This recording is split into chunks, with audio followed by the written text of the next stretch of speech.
First, I should say this is a very special and rare occasion for a philosopher. We rarely get the chance to talk to such a distinguished crowd of scientists. So this is obviously also a bit of a challenge for me, but a great pleasure too. So I'm grateful to be given this opportunity, and I thank you for the invitation. So philosophy, sometimes people have a hard time grasping what philosophers do. I teach philosophy of science to science students at the ETH, and I once had a student come up to me and ask me, where do you get your data from? Yes, what is your data? So to be very clear, we're not in the data business, we're not doing empirical science. What we are doing in philosophy is we think about concepts and relations among concepts, and we study arguments. So for today, I thought I'm going to use my 20 minutes to throw some serious philosophy at you as an appetizer, so to speak, before lunch. And I'm going to present you an argument that has received considerable attention in philosophy of science in recent years. It's called the argument from inductive risk, and it's related to the question whether there should be room for societal or ethical values within science, within scientific research. So I'm going to begin with some terminological preliminaries, some conceptual clarifications that will help me present the argument in a second part, and then at the end I'll say a little bit about what some consequences of the argument could be. Okay, so let's go. Terminological preliminaries. The first notion that I want to introduce here is the idea of value neutrality of science, or as it is sometimes called, the value-free ideal of science. The value-free ideal of science holds that the goal of science is to produce robust, objective knowledge about empirical reality, and most importantly, that the results of science should not be influenced by social or moral values. Okay? This means that scientists must not engage in political, ethical, or moral debates in order not to compromise their independence and credibility. Now, to be sure, of course, scientists are also citizens, okay? So of course a scientist can become a politician too, and can engage in political debates, but the idea here is that their role as a scientist should be separated from their role as a citizen who might or might not engage in public debates, okay?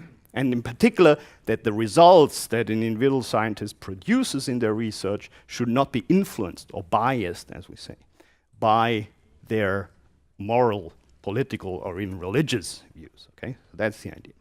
Now, of course, it's important to note this is an ideal, okay? It's not a law of science that is written down in something like the International Constitution of Science, because there is no such a thing, okay?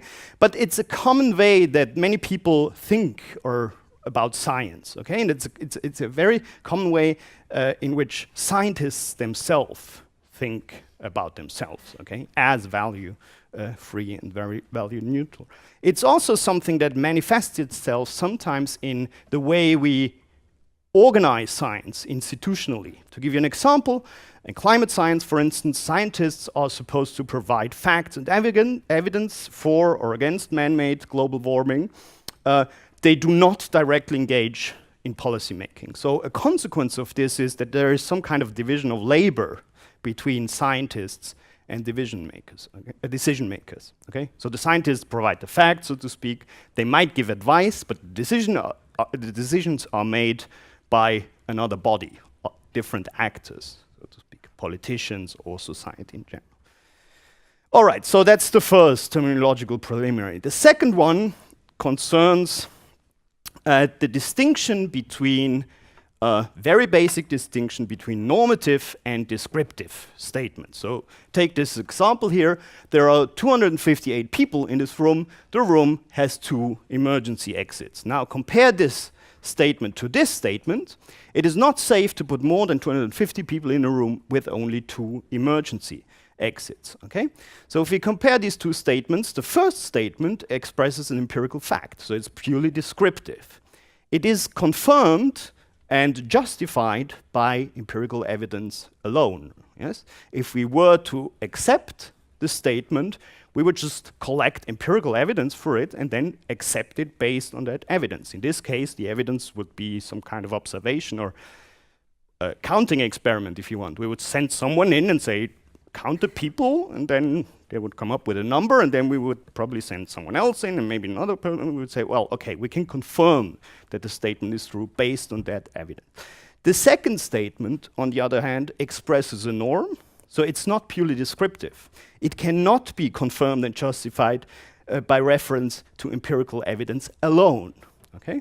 That does not mean that evidence can play a role in the confirmation and justification of normative statements, but usually normative statements are accepted, if they are accepted, in some sort of deliberative process among stakeholders. Okay, so in this case, we could think of like whatever the owner of the room or the people that use the room and what might be relevant stakeholders here.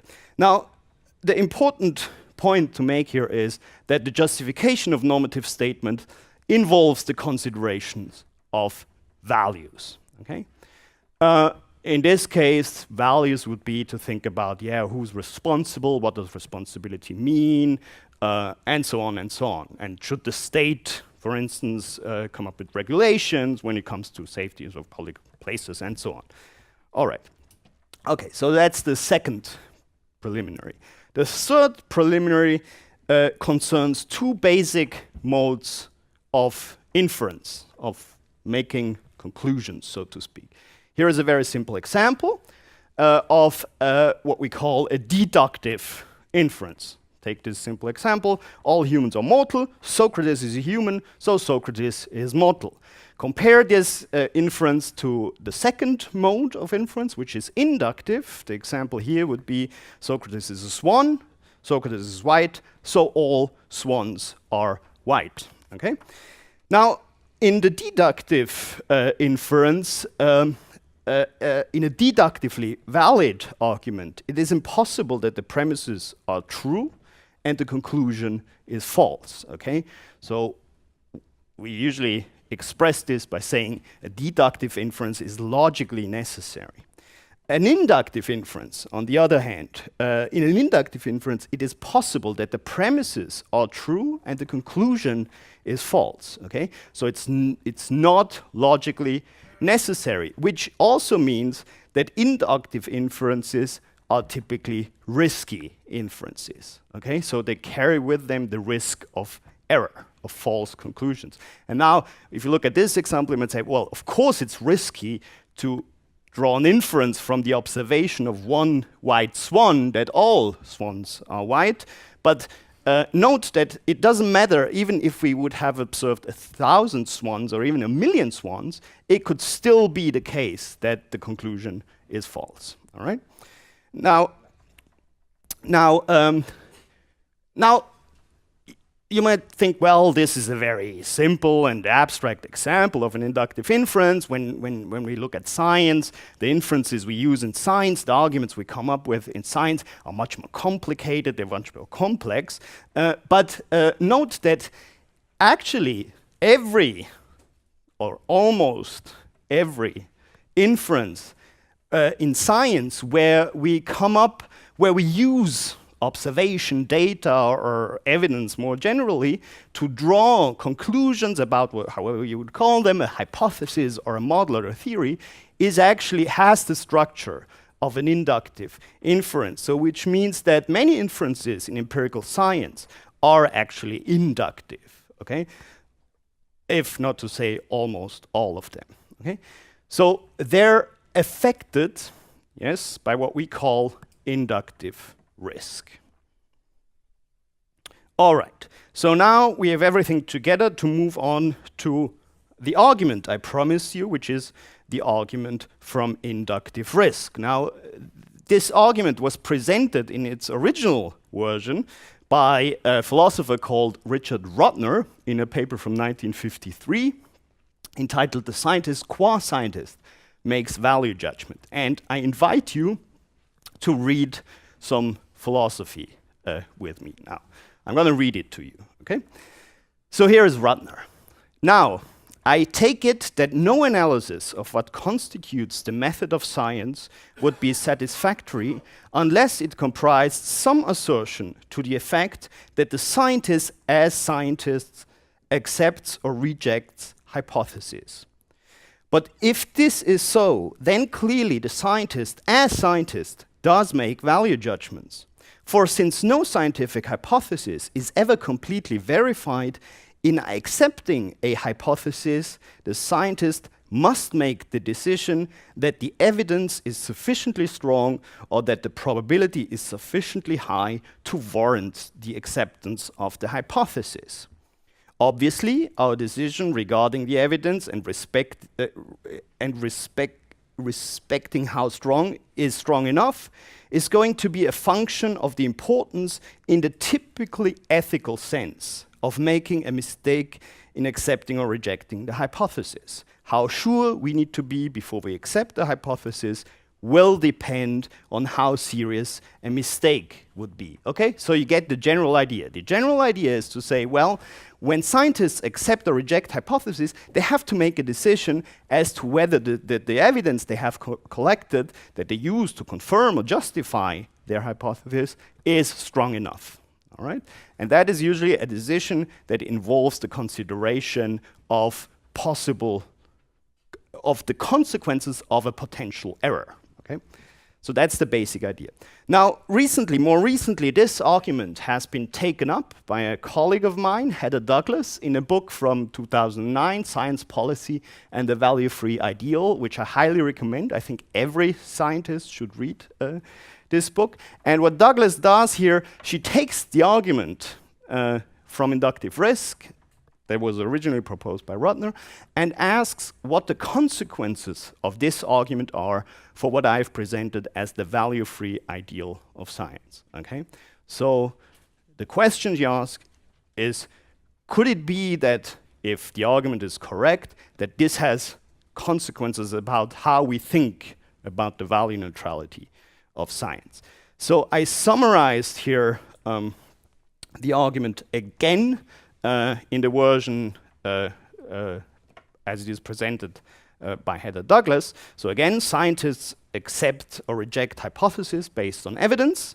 Acceptance, rejection of hypothesis involves a decision as to when the evidence is strong enough, and this is due to the inductive risk, okay? Because we can always, inductive inferences are always affected by inductive risk. They can always be wrong. There's no necessity involved there. So we really have to think about when we have enough evidence. And such a decision involves the consideration of consequences of potential errors, of potential inductive errors. And if inductive errors can lead to serious foreseeable consequences, for instance, in toxicology, this is the case, then the acceptance, rejection of hypothesis must include normative considerations. And the conclusion then is, remember the title of Rudner's paper, scientists qua scientists must make value judgments. Okay? So that's the argument. Now let's take a look at what some consequences for actual real sciences, what the consequences might be of this argument for real sciences. And Douglas actually uses an example from toxicology to make these consequences explicit, and she says this might have consequences, for instance, for what we do when we characterize evidence or data. The example she uses is the famous Kosiba study from 1978 that was the basis and highly important for the regulation of dioxin in the US and in Europe. Okay, so what they did in 1978, there was a study commissioned, I think, by then Dow Chemical, by Kosiba. So what they did, they exposed 50 rats at different dose levels over their lifetime to, as I said, to different levels of dioxin, and then they counted how many of these rats developed tumors. Now, the interesting thing about this is that this study, well, I shouldn't say the study was repeated, but the evidence that was collected, the data that was collected in the original study was re-evaluated at later points, okay? Once in a study in 1980 by the EPA, And then later again in 1990, by a study commissioned by the paper industry that involved 7 experts. So 7 pathologists looked again at the liver slides from the original study done in 1978. And of course, what is interesting about this is that the numbers turn out differently depending on who and when the data is characterized, okay? And most importantly, in the 1990 study, the 7 experts there was a high discrepancy in their judgments, okay? So they couldn't agree. Some expert would, like, of course, if you look at these liver slides, they are borderline cases, okay? And some of the experts would treat all the borderline cases as tumor cases, and some of the experts would treat all the borderline cases as negative, so to speak, okay? Now what they did, they had to resort to voting, actually. So they used a simple majority to come up with their results in the 1990 study. So what this means, basically, and very simply put, is that data does not speak for itself. It needs to be interpreted, and this is the important bit, the claim that Douglas would make, that the interpretation of data involves a judgment. Okay, so it's not something that you can really just read out of the bare evidence, so to speak. Now, a second aspect or a second domain where values might sneak in science is when we interpret results. Okay, so in the first step, we collect data, we characterize data, we produce, so to speak, the results, and then we interpret them. And I don't have to tell you that, for instance, in your field, there is a controversy very often whether we should use a threshold model or a no threshold model to interpret the results, okay? Now, again, it's important to note that this is very often not a purely empirical question, okay? If we go back to the Cosiba study, okay, if you look at the numbers, you could think, well, what is consistent over the 3 different studies is to say, well, we find some significant increase of tumor rate at the higher doses. Okay, so you could argue that there might be some sort of threshold around here, somewhere here, at which we can regulate, okay? But of course, you could also argue, well, how do we know that there is a threshold? Because in the lower dose levels, we wouldn't observe, if we only use 50 rats, we wouldn't observe an effect. An increase, for instance, of 1% in tumor rate is simply not detectable. So again, this is not an empirical question. It's a matter of interpretation, and for instance, issues like statistical power become important, okay? And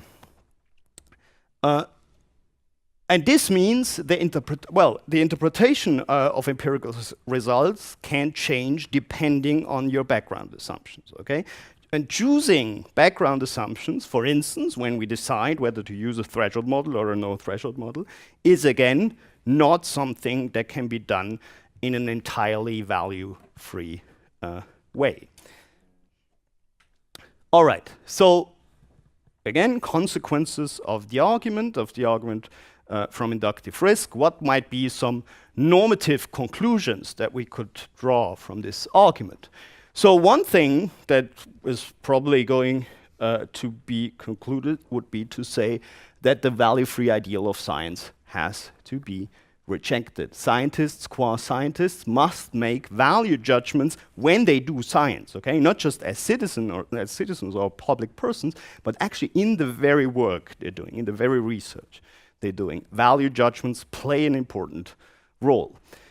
One could require that scientists make or should make their values explicit, the values they use, for instance, when they characterize data, when they interpret results.